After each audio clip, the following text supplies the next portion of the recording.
여러분 박수로 이재명 시장을 맞아주십시오.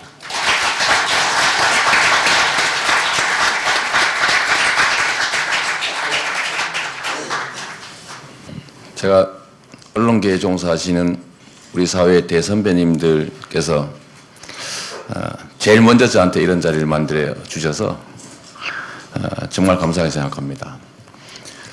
이번 추석 때는 저는 아예 여론조사에 넣어주지도 않는 대부분의 언론들 조사를 보면서 역시 손가락을 열심히 써야 되겠구나, SNS를 열심히 더 해야 되겠구나 이런 생각을 하게 됐는데, 그랬더니 또 검찰이 SNS 많이 했다고 또 지금 검찰청에 조사받으러 오라 이렇게 얘기를 해서 이거 어디로 도망을 가야 될지 잘 모르는 상황인데, 이렇게 언론 포럼에서 저를 불러주셔서 제가 갖고 있는 생각들 표현하게 해주셔서 진심으로 감사드립니다.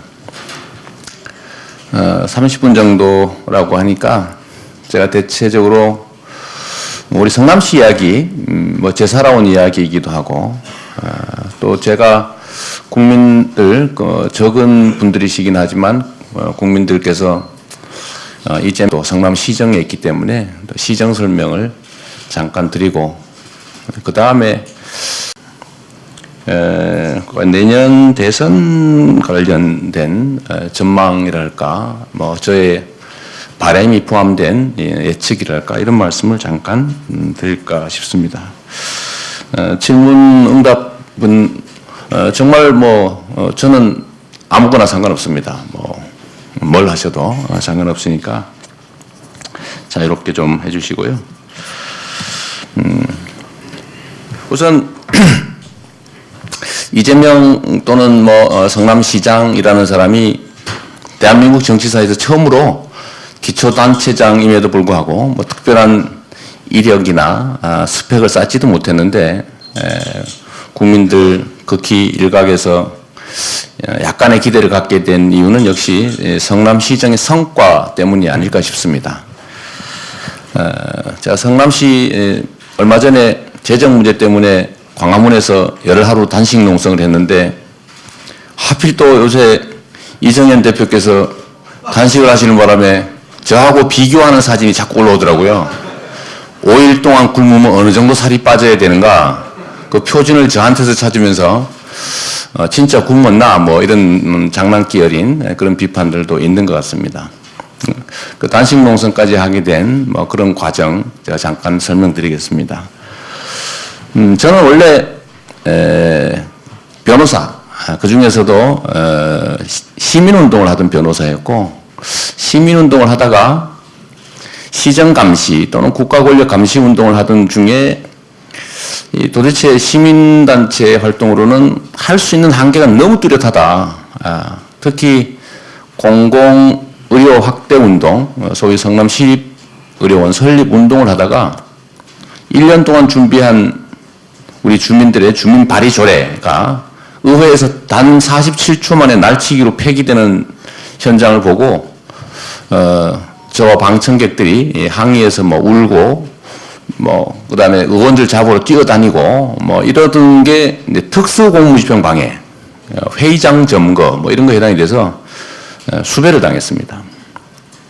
수배를 당해서 이걸로는 도저히 우리가 원하는 세상은 커녕 우리가 꼭 필요로 하고 주민 대다수가 동의하는 것 단 한 개도 이룰 수 없다라는 한계를 제가 뚜렷하게 느끼게 돼서, 당시 참여정부의 정당개혁, 선거개혁, 선거공영제 이런 것을 보고 우리 가능하면 열린 우리당을 점령해서 당 후보가 될 수도 있겠고, 돈 들이지 않고 선거를 해서 국가 권력을 일부라도 우리가 차지해서 우리가 원하는 세상을 조금이나마 만들 수 있겠다 하는, 좀 당시로서 보면 좀 기대하기 어려운 희망을 품고 선거 준비를 했습니다.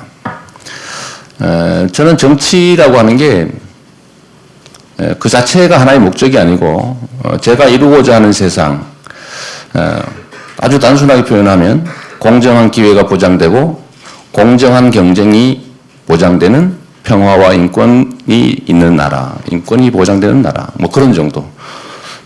우리 대한민국 정부 수립 당시에 온 국민이 합의한 헌법 전문가 제1조에서 합의한 민주공화국의 가치가 제대로 지켜지는 나라, 실질적 자유와 실질적 평등이 제대로 보장되는 그런 나라 정도, 그런 나라 정도를 만드는 게 저의 꿈입니다. 이 꿈을 실현하기 위해서 변호사도 시민운동가도 하나의 수단이었고 정치도 하나의 수단이었기 때문에 앞으로도 이 정치라고 하는 영역에서 제가 가지고 있는 어떤 직위와 직함은 필요하면 언제든지 바꿀 수 있고 또 버릴 수도 있고 그렇다고 생각합니다. 여하간 그렇게 해서 정치에 입문했는데 2006년 선거는 떨어졌고 2010년 선거에 당선이 됐습니다. 제가 시민운동을 하면서 성남시정을 들여다보니까 분명히 재정 운영을 엉망진창으로 해가지고 뭔가 사고를 쳤다는 건 알았는데 자세히는 몰랐어요. 그래서 대개 최대 은닉 부채 규모를 제 생각으로는 크게 잡았죠. 한 2천억 될 거다. 그러면 저거 갚는데 한 1, 2년 정도 걸리고 한 2년 정도는 그래도 제대로 시정을 할 수 있지 않을까. 이런 기대를 하면서 제가 취임을 해서 뚜껑을 딱 열어봤더니 당장 발견된 게 판교 특별에게 비용으로 보관하고 있던 5,400억을 다 빼다 써버린 거예요. 그거는 결국 판교 개발에 사용돼야 될 비용이었는데 그걸 보관하고 있는 돈인데 빼다 썼으니까 도로 채워 넣어야 되는 거죠. 그 다음에 성남시 그 유명한 호화청사 건립을 위한 부지 매입 대금도 안 주고 있더라고요. 외상 깔아놓은 거죠. 우리 가계로 말하면. 뭐 그런 거에다 이것저것 합치니까 최하 6천억이 넘는 거예요. 그럼 나중에 또 발견해 보니까 더 많아서 뭐 7,285억까지 올라갔는데 이거를 도저히 갚을 수가 없다. 이게 연간 성남시 가용 예산이 전국에서 가장 많다고 하는데도 2,500억 정도 수준이고 1년간 쓰는 연간 일반 회계 총액이 1조 5천억 정도에 불과한데 무려 1년 예산의 절반에 해당되는 걸 즉시 다 갚아야 되는 그런 황당한 상황이었다는 거죠. 그래서 좀 복잡한 과정이긴 하지만 좀 정치적 결단을 내렸습니다.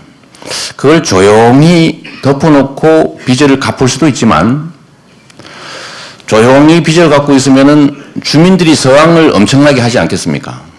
왜냐하면 주민들 입장에서는 예산을 구조조정해서 쓸 돈을 안 쓰고 이 돈을 빚을 갚는다고 하는 것은 결국 주민들을 위해서 쓸 돈을 쓰지 않는 건데 그러면 그로 인해서 그 정책 집행으로 인해서 이익을 보는 사람 입장에서는 싫지요. 그러니까 반발이 극심할 수밖에 없습니다. 그래서 그거를 4년 내내 빚만 갚으면서 주민들하고 싸워서 예산 깎고 빚 갚고 싸워서 예산 깎고 빚 갚고 이거를 할 것인지 그리고 난 다음에 선거 끝난 다음에 이재명 시장이 한 게 뭐 있어 라는 얘기를 하면 그때 구차하게 이렇게 빚 갚느라고 이렇게 못했습니다 라고 하면 논쟁이 한 게 뭐 있냐? 한 게 아무것도 못한 이유는 이거다 이런 논쟁이 되면 도저히 견딜 수가 없겠다고 해서 제가 4년 동안 먹을 욕을 한꺼번에 먹어버리자 이렇게 마음을 먹고 모라토리엄 이런 좀 사실은 법률에는 맞지 않는 그런 얘기를 한 거죠. 지금 성남시의 비공식 부채 상황이 이렇게 되는데 이거를 1년에 1,500억씩 갚더라도 최소한 4, 5년이 걸릴 것 같다. 그중에 500억 정도는 현금으로 아껴서 갚고 1,000억 정도는 지방채를 발행해서 한 4년, 5년 안에 정리하겠다라고 발표를 하고 이런 거를 일시에 갚아야 될 비공식 부채인데 못 갚고 나누어서 갚는 걸 경제학적으로 모라토리엄이라고 합니다. 라고 해서 제가 지금 유에서는 그걸 가로 열고 모라토리엄 이렇게 썼죠. 물론 거기에는 약간의 의도가 있습니다. 모라토리엄 글자를 좀 크게 썼죠. 그러니까 재미있는 그 키워드가 생긴 거 아닙니까? 그래서 성남시 모라토리엄이 아주 유명해졌고 첫날 이튿날은 이렇게 칭찬하는 분위기더니 아 용감하다 뭐 그러더니 한 2, 3일 지나니까 갑자기 거의 대부분의 언론이 180도 돌아서서 가짜다, 쇼다, 정치적 책략이다, 전임 정부의 책임을 떠넘기기 위한 뭐 정치행위다, 뭐 이렇게 막 비난이 쏟아지더군요. 그러니까 주민들 안에서는 주민 소환하자, 내쫓자, 뭐 이렇게 얘기가 돼서 주민 소환 운동까지 벌어졌습니다. 그래서 제가 100% 확신한 게 있었죠. 절대 주민 소환은 당하지 않을 것이다. 이번 홍준표 지사님 주민 소환 실패했죠. 동시선거 한다고 막 총동원돼서 투표를 해도 50% 투표할까 말까 하는데 누군가를 내쫓기 위한 단 한 개의 투표를 33%가 투표할 가능성은 제로다. 이렇게 제가 그래서 확신을 하고 그냥 밀어붙였죠. 결과는 제가 예상한 것보다는 좀 빠르게 정리했습니다. 연간 한 1,200억 정도씩 평균적으로 현금을 마련해서 그러니까 지출을 줄이는 거죠. 아시겠지만 지방자치단체는 세입을 결정할 권한이 없습니다. 국가가 다 정해주죠. 조세 법률주의, 조례로 정할 수 없어요. 다만 지방정부가 할 수 있는 거는 정해진 세금을 잘 걷는 거 그리고 이거를 지출을 결정하는 권한까지만 있는 거죠. 세입 규모를 결정할 권한은 없어요. 그래서 저희가 이걸 세입 중에서 누락되는 것 철저히 찾아내고 떼어 먹는 것 철저히 징수하고 지출 영역에서 부정부패적 요소, 예산 낭비적 요소를 철저히 통제하는 것 이런 것들을 열심히 했는데 놀랍게도 3년 6개월 만에 현금으로 4,572억을 마련해서 갚았습니다. 박수 치지 마세요. 이거 보니까 이거 언론인이 아니야, 박수 치는 사람들. 아까 특별히 부탁했잖아. 그러니까 하지 마세요. 제가 동원한 건 아닙니다. 이게 신문에 기사로 많이 났더라고요. 그랬더니 보니까 그걸 보고 오신 분들이 있는 것 같아요. 박수 하지 않으시는 게 좋을 것 같아요. 오해하는 속에서 내가 동원했다고. 제가 헷갈렸는데. 그래서 4,572억 더하기 지방채 1,200억. 그래서 5,700억을 갚고 2013년 12월 말로 더 이상 갚지 않아도 되는 상황으로 제가 만들었죠. 그리고 모라토리엄 졸업 뭐 이렇게 선언도 하고 했는데 2014년부터 저희가 이제 이미 구조 조정된 예산을 과거로 되돌아가서 옛날처럼 연말에 보도블록 마구 다시 깔고 도로 포장 요만큼 빵꾸 났으면 이거 떼어도 되는데 막 몇십 미터씩 밀어서 까맣게 다시 깔고 조경 다시 하고 이럴 필요가 없지 않습니까? 그래서 그 구조조정 상태를 그대로 유지하면서 부채 상환하던 규모의 예산을 복지 예산으로 전환하기 시작했죠. 이 복지 예산과 관련해서 정부에서 이상한 생각을 하고 있는 분들이 있습니다. 공짜다. 왜 공짜로 주느냐. 포퓰리즘이다. 국민 나태해진다. 악마다 심지어. 저보고 악마라고 그러는 분도 있었어요. 김무성이라는 분이 그러셨는데 심지어 올해 초에는 대통령께서도 성남시를 겨냥해서 뭐 돈 주는 거 누가 못하냐 뭐 이런 얘기 하셨죠. 그런데 이 복지 지출에 대해서 이런 저는 규정이나 관념을 도저히 이해할 수가 없습니다. 원래 국가의 의무는 국민이 내는 세금과 국민이 맡긴 권한을 필수적인데 꼭 쓰고 최대한 아껴서 국민들한테 또 국민을 위해서 써줘야 되는 게 맞습니다. 왜냐하면 국가는 국가 말고 국가의 행정, 정치를 담당하는 사람도 국민의 대리인이니까요. 시혜를 베푸는 게 아니라 국민들이 내는 세금을 가지고 국민들을 위해서 대신해주는 존재니까 비용은 최소한으로 국가 질서 유지 또 국가 안보 이런 비용을 최소한으로 쓰고 최대한 아껴서 국민의 삶을 개선하는 영역에 지출해 줘야 되는 겁니다. 이거를 마지막 세 번째 영역을 복지라고 우리가 말하는데 이거는 헌법 34조 2항에 국가는 국민의 복지 증진을 위하여 노력하여야 된다라고 하는 국가의 의무이자 곧 반대로 얘기하면 국민의 권리라고 해서 명시되어 있거든요. 이 헌법 34조 2항을 한 번이라도 읽어보면 세금을 필요한 곳에 최소한으로 쓰고 최대한 아껴서 국민들에게 복지로 돌려주는 거는 잘한다고 칭찬할 일이지 악마라고 비난을 하거나 포퓰리스트라고 욕하거나 또는 공짜의 시혜에 국민 게을러지는 나쁜 짓이라고 절대 말하면 안 되는 거지요. 저는 이제 궁금한 게 있어요. 과연 그들이 진짜 그렇게 생각하는 건지 아니면 그렇게 생각 안 하는데 그렇게 거짓말을 하는 건지는 궁금한 상황입니다. 물어보고 싶어요. 진짜 어떤 거냐. 진짜 모르냐. 그럼 좀 재교육이 필요할 것 같고요. 만약에 거짓말이면은 혼이 좀 나야 되겠죠. 여하간 저는 복지를 확대하는 거는 특히 성남처럼 뭐 증세한 것도 아니고 빚 다 갚아가면서 정부에 손 벌리는 것도 아니고 있는 예산 아껴서 주민들한테 최대한 많이 돌려주는 건 정말로 칭찬받아야 될 일이라고 저는 칭찬할 줄 알았어요. 근데 언론이나 또는 다 국민들은 막 칭찬하는데 막상 국가 중앙정부 운영을 하는 분들은 저를 못 잡아보고 안달더라고요. 뭐 그게 괴리겠죠. 저는 2014년부터 주로 확대하기 시작한 게 첫째로는 장애인, 노인 일자리, 장애인 복지, 노인 일자리. 그리고 좀 더 여력이 생겼을 때 보육복지. 예를 들면 어린이집을 좀 많이 짓기도 하고 어린이집 종사자들 처우 개선을 좀 해주기도 하고 어린이집에 어린이 학대 사건이 가끔 언론에 나는데 사실 그 종사자들 처우가 나쁜 게 사실 주 원인입니다. 우리가 자기 자식 키울 때도 보면 보고 미워가지고 아우 이걸 한번 이러고 때리고 싶을 때가 있는데 남의 애를 젊은 사람들이 하루 종일 1년 내내 그것도 한두 명도 아니고 10명씩 보고 있는데 얼마나 힘들겠어요. 근데 거의 최저임금 수준의 임금을 주고 있거든요. 너무 힘들죠. 그러니까 이게 뭘 잘못해도 내보낼 수도 없어요. 사람을 구하기가 어려워. 근데 쉬쉬쉬 하면서 제일 악화되는 거죠.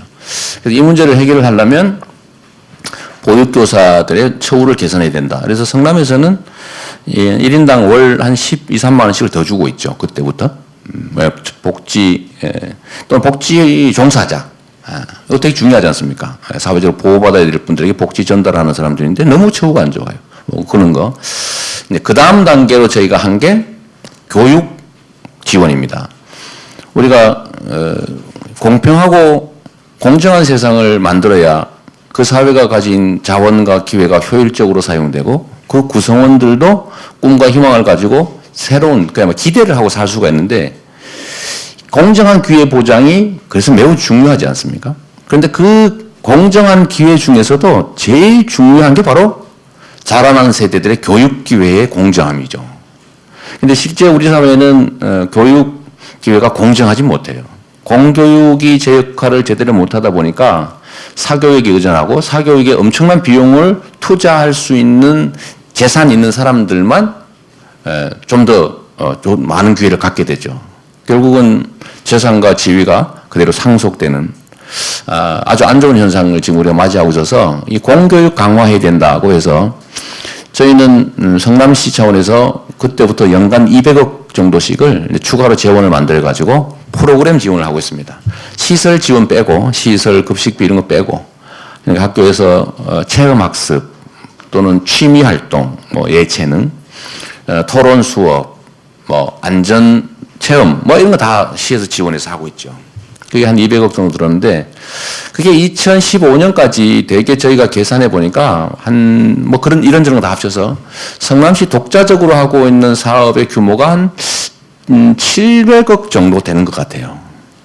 꼭 복지라고 할 수 없는 예를 들면 시민 순찰대 이런 거 포함해서 그런데 저희가 좀 더 예산 여력을 만들어 가지고 쥐어짜서 만든 것이 이번에 정부에서 막아서면서 시끄러워진 3대 복지 사업입니다. 다른 분들은 이걸 다른 거 안 하고 이걸 하는 거 아니냐 이런 의심을 하는데 사실은 그게 아니거든요.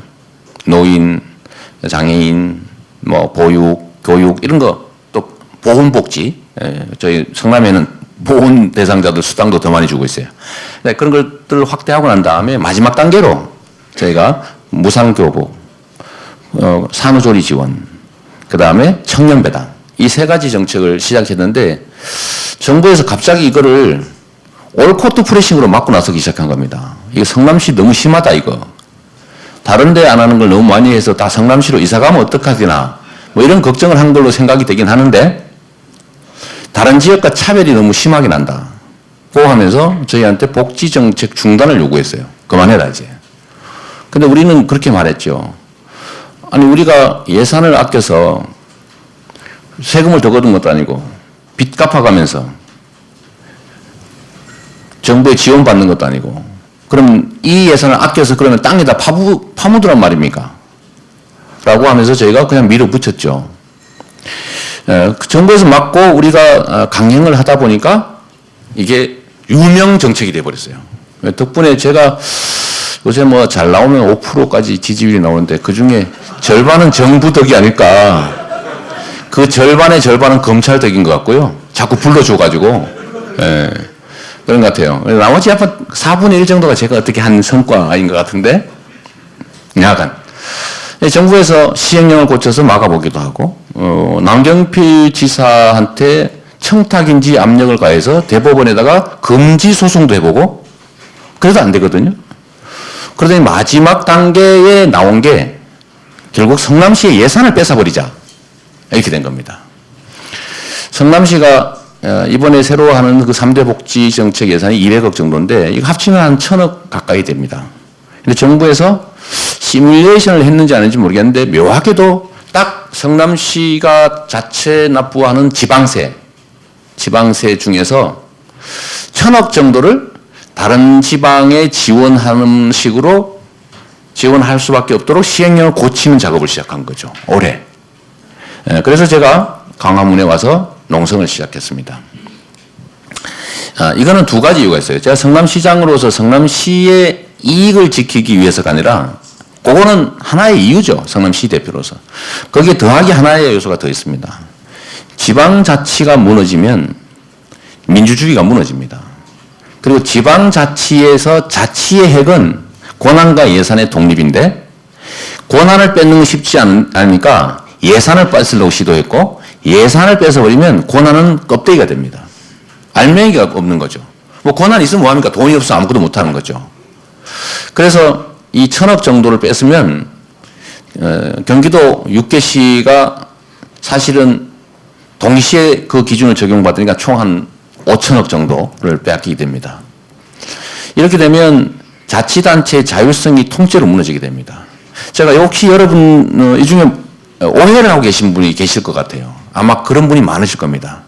성남시의 복지정책은 돈이 많아서 하는 걸 거다. 이렇게 쓴 언론도 사실 있고요. 그런데 실제는 아닙니다. 제가 지금 명확하게 통계적으로 말할 수 있는데 성남시의 시민들이 세금을 많이 내는 건 사실이에요. 제가 뽑아보니까 성남 시민들은 156만 원 정도의 지방세를 내고 있어요. 국세 말고. 156만 원 내는데 경기도에 있는 다른 시군들은 대개 80만 원, 적게는 40만 원 이렇게 내고 있습니다. 1인당 세금을. 왜 그러냐면 땅값이 싸서 그렇죠. 근데 분당, 판교니까 땅값이 비싸지 않습니까? 재산세, 취득세, 등록세를 많이 내죠. 세금을 많이 내니까 필수 경비를 자체 조달할 수 있는 거죠. 그래서 정부가 내국세의 19.24%를 떼어서 전국의 자치단체에 교부세라는 이름으로 배분을 해주고 있는데 성남시와 경기도 6개시 그리고 서울시 합계 7곳은 시민들이 세금을 많이 내니까 정부가 지원을 해주지 않습니다. 그래서 이걸 불교부 단체라고 하죠. 근데 이게 7개밖에 없다는 거죠. 나머지 243개 중에서 236개 자치단체는 정부의 교부세 지원이 없으면 즉시 부도입니다. 이걸 교부단체라고 해요. 교부단체라고 하는데 이 교부단체들은 정부가 시키는 대로 할 수밖에 없어요. 왜냐하면 교부세에서 불이익을 주니까. 수천억씩 지원받고 있는데 그거 안 주면 큰일이거든요. 100억만 깎아도 당장 난리가 나죠.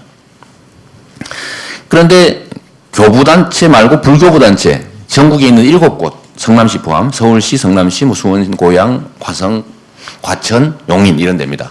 이 7곳은 1인당 내는 세금은 더 많은데 정부에서 지원받는 게 없다 보니까 다른 도시의 1인당 예산, 다른 도시들이 정부로부터 지원받는 교부세를 합한 금액 1인당 예산보다도 더 적습니다. 역차별을 받고 있다는 뜻입니다. 세금은 더 많이 내는데 정부에서 세금을 너는 많이 내고 있으니까 지원 안 해주고, 지원받는 금액을 합쳐서 전국의 도시들 통계를 내면 1인당 예산이 더 적습니다. 그런데 왜 성남이나 이 불교부 단체들은 다른 자치단체들보다 복지 정책이 더 많을까요? 1인당 예산이 더 적은데. 이상하죠? 여기에 아주 중요한 답이 들어있습니다. 정부의 교부세, 정부 보조를 받는 데는 만약에 예산을 아끼면 정부에 반납해야 됩니다. 딴 데 못 써요. 그리고 계속 아끼면 작년에도 아꼈고 재작년에도 아꼈고 올해도 아꼈고 추세적으로 계속 아껴서 필수 비용이 줄어들면 지원금이 줄어듭니다. 그러니까 예산을 아끼면 그 도시에 들어오는 세원이 줄어들어요. 딴 데 쓰지도 못해요. 그럼 어떻게 합니까? 많이 쓸수록 많이 받는 구조가 된 거죠. 어떻게든지 합법적으로 많이 쓰는 게 좋아요. 많이 쓰면 많이 줍니다. 적게 쓰면 적게 줘요. 이거를 행정학계에서 교부세의 역설이라고 합니다. 즉 교부세로 주면 안 된다. 이거를 법정으로 나눠주든지 해야지 정부에서 주고 말고 이런 식으로 하게 되면 이런 문제가 발생하는 거죠. 그런데 왜 학계에서도 이미 명백하게 정리된 이 교부세의 역설이 가능한 자치단체를 계속 늘려서 전국의 자치단체 중에 97%가 이렇게 할 수밖에 없도록 만들었냐? 이유는 단순합니다. 지방정부에 대한 통제력을 강화하기 위해서죠. 이름만 갖고 있지 실제 내용은 정부가 시키는 대로 하는 좀비 지자체. 살아있는 것 같은데 알맹이는 죽은 꼭두각시가 되는 거죠. 정부의 통제력은 높아지는 대신에 예산 집행의 효율성은 극도로 떨어지는 겁니다. 예산 1인당 예산이 더 적으면서도 더 효율적으로 쓰게 되는 거죠. 현실적으로 보면 민선자치단체장들은 시민들한테 인기를 얻어야 되지 않습니까? 정치에서 인기를 얻는 가장 핵심적인 것은 말 잘하는 것도 아니고 잘생긴 것도 아니고 도덕적인 것도 아니에요. 제가 보기에는. 동막골 영화 대사에서 나오는 이장이 한 말 있죠. 동물에 왜 이리 인기가 좋아? 이렇게 인민군 장교가 물으니까 그 이장이 이렇게 말했죠. 뭘 많이 미기야지. 이게 핵심이죠. 이 정치의 본질을 정확하게 얘기한 겁니다. 국민에게 혜택을 주는 것. 혜택 주면 좋아하지요. 많이 줘야지요. 그러니까 자치단체장들 입장에서는 자기 만약 할 수만 있다면 예산을 최대한 아껴가지고 우리 주민들한테 뭘 많이 주는 거예요. 근데 이걸 구조적으로 막고 있단 말이죠. 이 교부세 제도라고 하는 게. 그래서 자치단체들의 예산 집행 효율성은 떨어지고 전국의 자치단체장들한테 제가 원망을 듣는데 다니면서 하는 얘기가 그겁니다. 이거는 해당 자치단체장들이 무능하거나 의욕이 없어서가 아니라 교부세 제도라고 하는 이 이상한 제도 때문에 어쩔 수 없는 거다 이게. 새로운 정책을 할 수가 없어요. 아껴도 딴 데 쓸 수가 없습니다. 그런 문제가 있다는 걸 한번 꼭 말씀드리면 1조 5천억에서 6천억 왔다 갔다 합니다. 거기에 1년에 저희가 한 1,000억 정도를 마련한 거니까 대개 한 7% 정도라고 보면 되죠. 7%. 일반 회계 예산의 7%를 아껴서 전국에서 성남으로 이사 가자 뭐 아니면 성남시장 잘하네 뭐 한번 시켜보자 이런 얘기가 나올 정도가 됐는데 만약에 정부 예산에서 우리가 7%를 아낄 수 있다라고 하면 올해 일반 회계 정부 예산이 본 예산이 386조였고 내년이 본 예산이 400조가 되고 추경까지 합치면 400한 30조 될 텐데 7%는 4, 7, 28, 30조 원이거든요. 그런데 지방자치단체보다도 정부의 낭비 요인이 훨씬 큽니다. 우리가 알지 않습니까? 지방자치단체 중앙정부의 감시 시스템이 아주 복잡하게 작동하죠.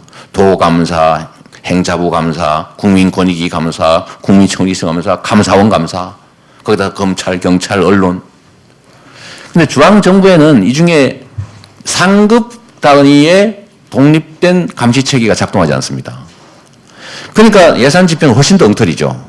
뭐 여기서 자세히 이해할 건 없지만 4대강, 자원외교, 방위비리, 총알 뻥뻥뻥 뚫리는 방탄복 특수부대한테 입혀놓고 대북 확성기 만들었는데 180억이라는데 알고 보니까 90억짜리고 이런 식으로 줄줄줄 세고 있는 거죠. 그래서 예산 낭비 요인을 저는 10% 정도는 가뿐하게 잡을 수 있다고 하면 40조 원입니다. 그러면 이 40조 원 또는 30조 원, 40조 원이면 진짜 우리 박근혜 대통령이 진심으로 하신 말씀인지 뭐 아니면 농담으로 하신 말씀인지 속이려고 한 말씀인지는 내가 모르겠는데 증세 없는 복지 진짜 가능해지는 거죠. 성남에서는 실제로 증세 없는 복지를 한 겁니다. 일반 회계 예산의 7%를 추가로 만들어냈죠. 증세하지 않았어요. 그걸로 빚을 갚았고 정부 지원 받지 않았어요. 그걸로 복지를 확대했죠. 눈에 띌 만큼. 근데 더 웃기는 게 있습니다.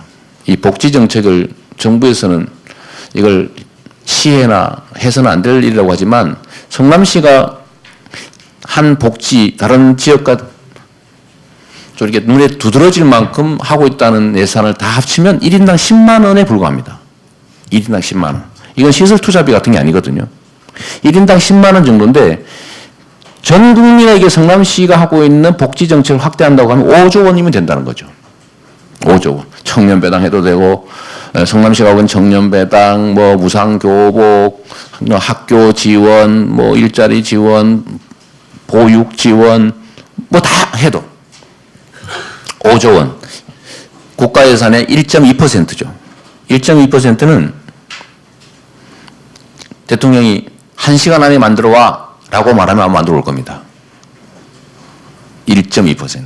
순식간에 만들 수 있죠. 그 정도는. 5조 원. 그래서 우리 성남시에서 제가 사실 이렇게 자꾸 정부의 미움을 많이 받았는데 미움을 받은 제일 큰 이유는 그건 같아요. 조용히 했으면 되는데 자꾸 말을 한 거예요. 본인들이 얘기한 증세 없는 복지 내가 진짜 했다. 나라에 돈이 없는 게 아니라 도둑이 너무 많은 거다.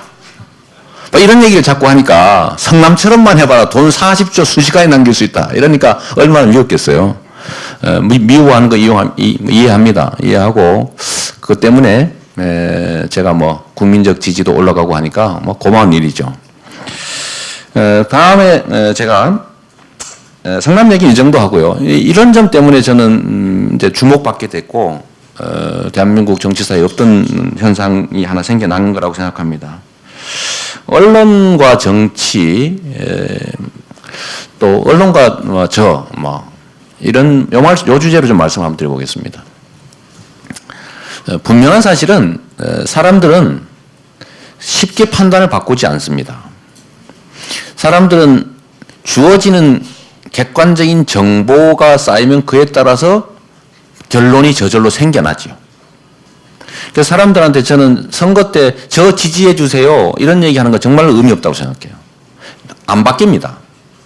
문제는 정보죠.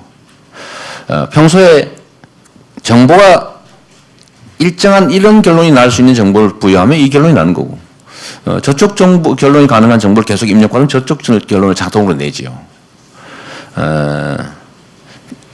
편향적 언론들이 노리는 게 이거 아니겠습니까? 저는 전에 제 인생을 언론 때문에 바꿨어요.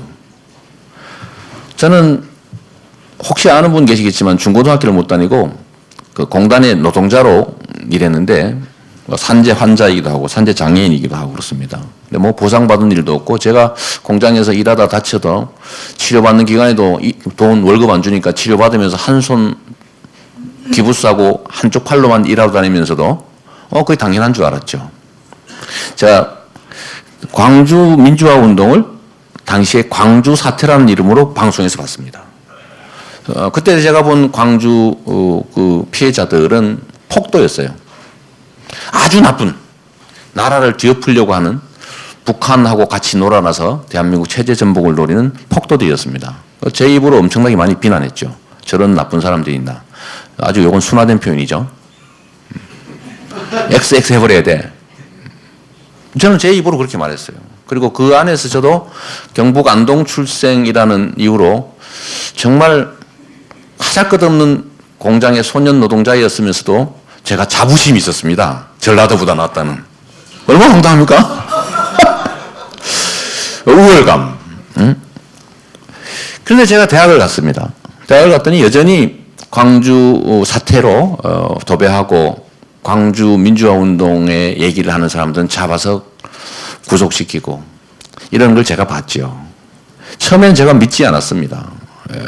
이 유인물 수십 장을 뿌리고 그 유인물 수십 장을 만들기 위해서 밤을 새고 철필로 긁고 등사기로 밀어서 도서관에서 밧줄 타고 내려와서 뿌리고 5분 안에 잡혀가는 거죠. 잡혀가면서 바로 그때는 다 1년씩 실형 살렸지 않습니까? 그러니까 자기가 1년 징역 살 거 각오하고 유인물 배포한 거죠. 저는 그 처음에는 안 믿었죠. 아, 빨갱이들이 또 장난치는구나. 언론이 가르친 대로, 언론이 준 정보대로. 그러다 이걸 자꾸 한 번, 두 번, 세 번, 네 번 접하고 또 얘기 듣고 뭐 다른 아이들 보다 보니까 어느 날 제가 드디어 알았어요. 아, 내가 속은 거구나, 이게. 언론이 거짓말도 하는구나. 얼마나 제가 미안했는지 모릅니다. 광주 그 피해자들한테. 제가 2차 가해를 하고 있었잖아요.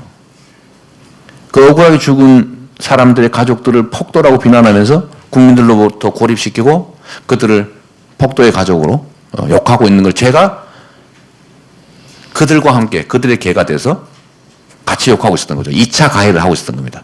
마치 이 광화문 광장에 가끔 나타나는 일베들처럼 세월호 피해자들을 시체팔이라고 욕하는 그들처럼 말이에요. 그래서 제가 그걸 어느 순간에 알고 아, 속았구나. 그리고 내가 살아온 그 삶의 환경이라고 하는 게 결코 우리 아버지, 우리 가족들이 무능하고 게을르고 못나서 생긴 일이 아니라 이 사회의 불합리함 때문에 그런 것이구나 라는 걸 제가 알게 됐어요. 그래서 거기보다는 그냥 이 모든 불합리와 부조리를 그냥 버리고 그냥 그걸 밟고 그 위에서 내가 기득권자의 좀 삶을 살아야 되느냐. 뭐 그 욕심이 없진 않았지만 결국은 바꿨지요. 그래서 광주는 제 사회적 어머니다 이런 얘기를 한 이유도 사실 거기 있습니다. 그래서 결국은 저는 바꿨는데 지금도 저는 그 생각엔 변함이 없습니다. 언론이 얼마나 중요하냐. 제가 교과서에서 배운 것처럼 입법사법행정에 이은 제4부, 권력의 4부라고 보통 얘기하지만 실제로 제가 보기엔 4부를 넘어선 것 같아요. 특히 언론은 원래 이 사회에는 음지만큼 양지가 있는 거고 계곡이 높으면 참 산이 높으면 계곡이 깊은 것처럼 원래 권한의 크기만큼 책임이 따라야 되는 겁니다. 근데 이게 이상하게 권한만 크고 책임이 하나도 없는 이상한 별종들이 생겨나기 시작한 거예요. 이거 망가뜨리면 암 같은 거죠, 암. 권한과 책임은 같은 양이라 돼요. 그런데 같은 양이 아니라 책임은 없고 권한만 잔뜩 비대한 이런 암적인 존재들이 많이 생겨났습니다. 지금도 우리 사회가 가지고 있는 이 불평등 문제, 기회 불공정의 문제, 폭력의 문제, 억압의 문제 이런 것들이 제대로 정확하게 알려지면 어떻게 이런 결정이 날 수 있겠어요? 아니거든요. 다 왜곡된 허위 정보로 국민들을 현혹하고 국민들은 거기에 속아서 언제든지 자기 발등을 찍고 있는 거죠. 거의 대다수가. 그래서 저는 이거를 이겨내는 유일한 방법은 기존의 언론에 의존한 정치가 아니라 80년대 그 교정에서 1년 징역을 무릅쓰고 유인물을 뿌리던 그 사람들의 심정으로 국민과 직접 소통해야 된다. 그게 사는 길이다라고 저는 확신하게 됐죠. 그래서 SNS에 미친 듯이 매달리게 된 겁니다. 단 한 명이라도 팔로워 한 명 늘리고 한 명 좋아요 눌러주고 그 좋아요 눌러줘야 그 사람들이 제 글에 좋아요를 눌러주지 안 누르고 그냥 가만히 있으면 눌러줍니까? 여기 계신 분들도 그렇지만 좋아요 잘 안 누르잖아요. 쫀쫀하게. 그 쫀쫀함이 사람이죠. 그래서 제가 미리 막 눌러줘야죠. 쪽지 오면 다 답해주고 뭐 눈 아프고 힘들지만 그러니까 우리의 동지들이 좀 늘어나고 저의 동조하는 사람이 이재명 시장이 썼네 그럼 리트윗 한번 해주고 아니면 좋아요 한번 눌러주면 또 자기 식구한테 다 공개되고 이거를 지금도 끊임없이 하는 거예요. 한 명을 늘릴 때마다 조선일보 한 부다 이렇게 생각하는 거죠. 응? 누구는 그거 어떤 사람들은 자기의 주장이 실린 신문을 보게 하기 위해서 돈도 주고 뭐 자전거도 주고 그렇지 않습니까? 우리는 돈 자전거 안 주고 한 명이라도 늘리면 제 주장을 전달할 수 있는 소통 통로가 하나 생기는 거죠. 그래서 거기에 집중을 해서 지금은 막 얻어맞아도 그 얻어맞는 속에서 우리 동지들과 소통할 수 있는 루트가 상당 정도 생겨났습니다. 팔로워나 친구들 숫자는 한 60만 정도 되는데 실제로는 뭐 2차, 3차, 4차 이렇게 확산되는 걸 보면 가끔씩은 한 200만, 300만까지도 가죠. 의미 있는 글들 이렇게 하면 2, 300만까지 쭉 확산되니까 제가 기존에 저한테 허위 보도로 괴롭히던 언론하고 싸워서 이기기도 했습니다. 꽤 여러 번. 재판 말고 뭐 재판은 기본이고 기본이고 허위 보도는 전 용서할 수 없다. 그거는 대의민주주의 체제 자체를 통째로 부인하는 것이기 때문에 그렇습니다. 그게 내 개인의 피해 때문이 아니죠. 그래서 언론의 역할은 정말로 중요하고 그래서 대한 언론들도 작지만 이제는 과거와는 다르게 영향력이 오프라인의 크기와는 좀 비교가 안 될 정도로 그 물밑에 이 전파 라인들이 정말 큰 의미를 갖게 된 것 같아요. 그래서 언론에 대해서 저는 공적 책임을 강화해야 된다. 이거는 헌법과 법률에 의해서 특별히 보호받는 만큼 그에 상응하는 법적, 사회적 책임이 부과되어야 된다. 저는 그렇게 생각합니다. 그게 누가 소유했든 간에 특별히 보호받기 때문에 특별히 그에 상응하는 책임의 양이 보장되어야 된다. 저는 그게 핵이라고 생각합니다. 자, 마지막으로 내년 선거와 예를 들면 왜 이재명은 뭐 이런 시도를 하느냐라는 질문에 관한 일반적인 얘기를 좀 드리도록 하겠습니다. 저는 정치는 지배가 아니라 대리라고 생각해요. 국민은 지배하는 대상이 아니라 헌법에 써져 있는 대로 이 나라의 주인이죠. 실제로 돈을 내는 것도 국민이고 실제 권한을 맡긴 것도 국민이죠. 그리고 이것을 대신하는 사람들은 국민이 낸 세금으로 월급 받고 국민이 맡긴 권한을 행사합니다. 너무 당연한 얘기죠. 그러나 현실은 지배하고 있습니다.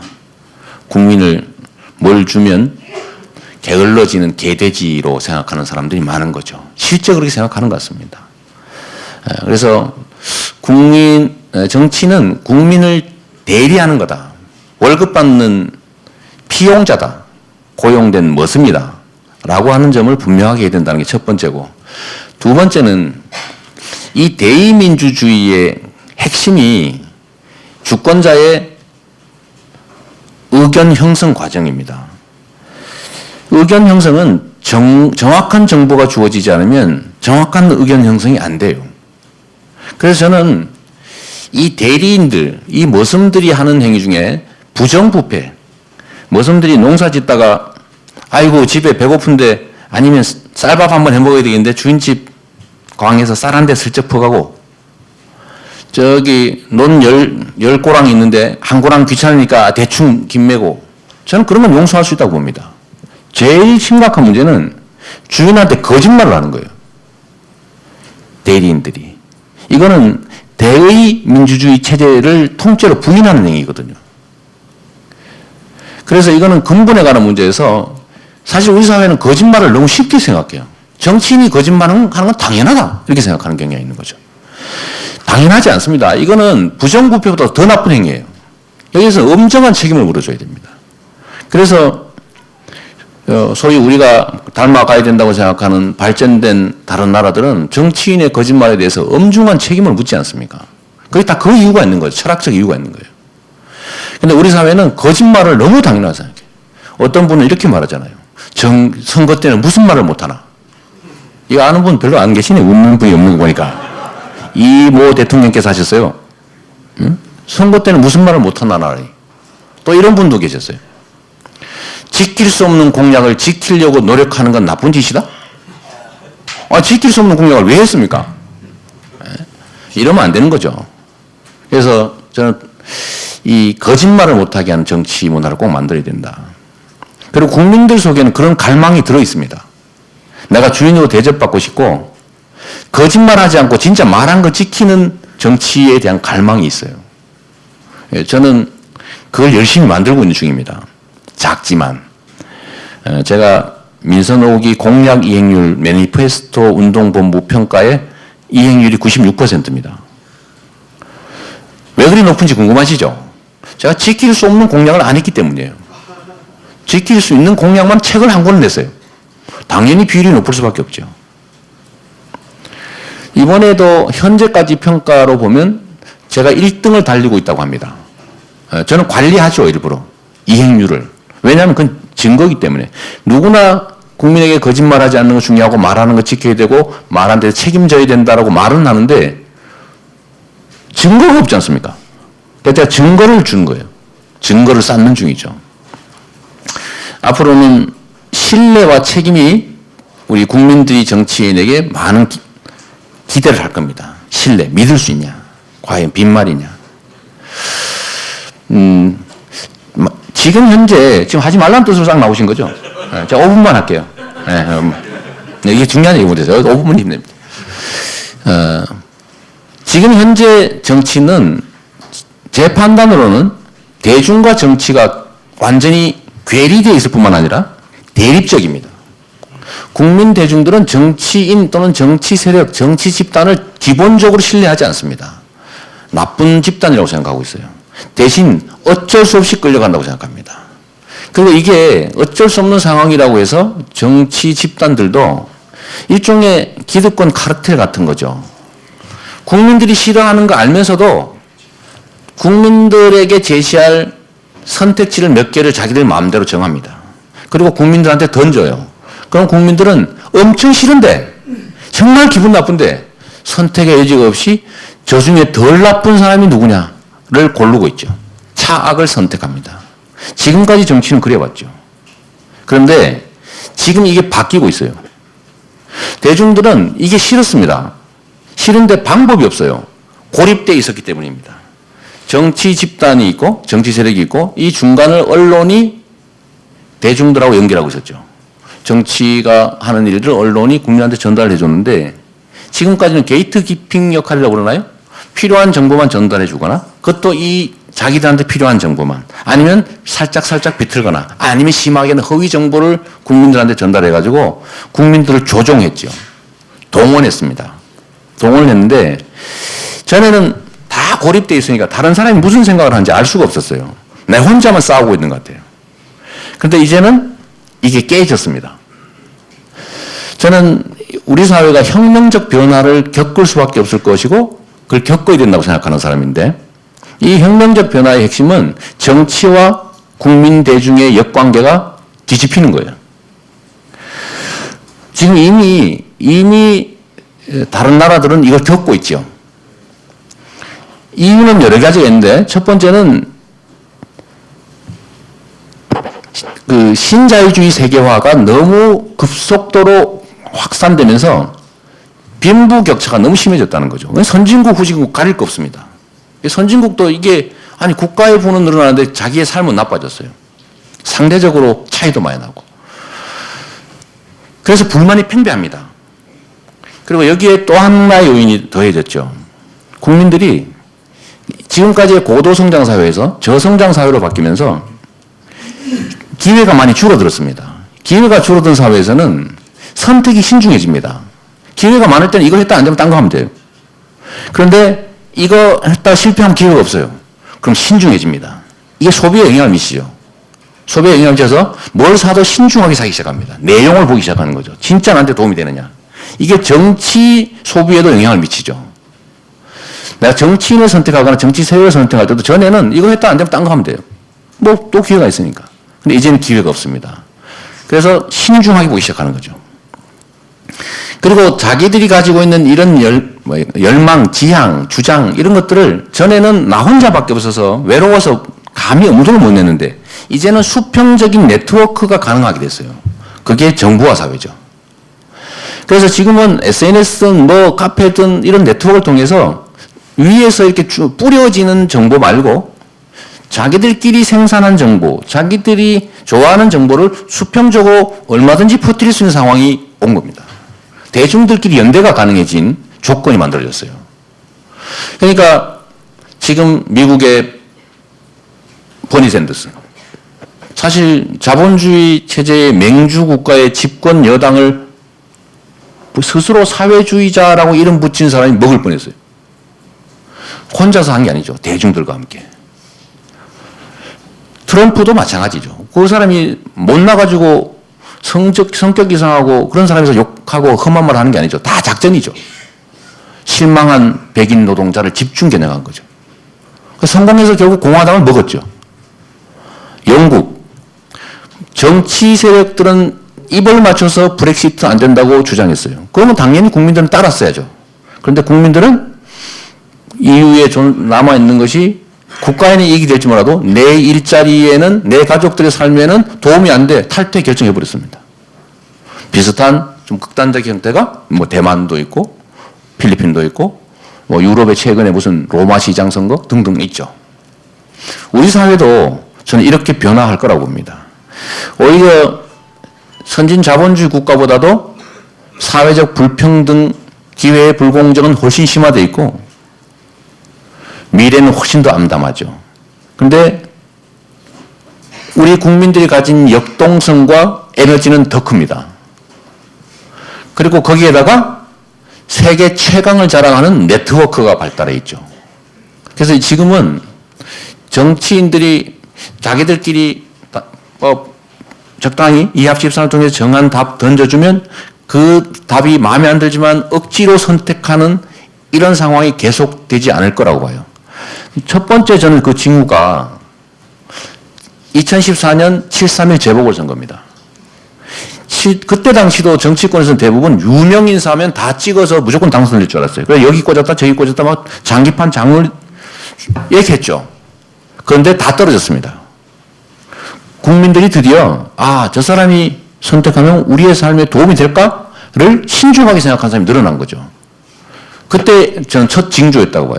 두 번째 심하게 나타난 게 저는 이번 4.13 총선이라고 생각합니다.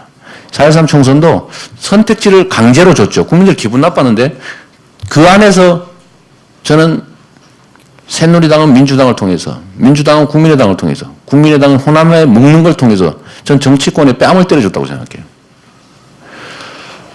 내년 대선도 저는 결국 국민들이 지금과 같은 이 교착 상태를, 이 불공정한 상태를, 이 불평등한 상태를, 이 암울한 상태를 그대로 용인하지 않을 거라고 보죠.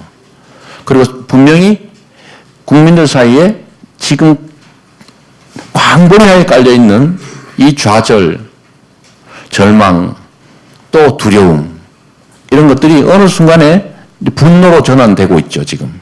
그리고 이 분노들이 횡적 연대를 통해서 우리가 싸우면 이겨서 새로운 세상, 새로운 질서를 만들 수 있다고 믿어지는 순간에 저는 희망이라는 걸로 폭발할 거로 봅니다. 그리고 그걸 준비하는 게 저의 역할이라고 생각하고, 현재 상태로 저는 야권에 있는 사람이니까 이런 생각도 하고 있는 거죠. 이 말씀만 드리고 제가 정리하겠습니다. 과연 지금 과거 민주정부들이 집권했던 시절보다 기득권이 강화됐느냐 약화됐느냐, 기득권의 저항이 더 셀까 더 약할까? 분명히 강화되고 더 셀 겁니다. 이 기득권의 그 강화된 저항을 뚫고 우리 다수 대중에게 희망을 줄 수 있는 기회 공평하고 공정한 경쟁이 보장되는 평화로운 나라, 정말로 평화와 통일의 길로 우리가 갈 수 있을까? 저는 이 국민적 에너지가 밑받침되지 않는 상태에서는 권력 담당자의 교체, 권력 담당 세력의 교체도 쉽지 않을 것이고, 설령 된다고 하더라도 한 발짝 나가기 어려울 거다.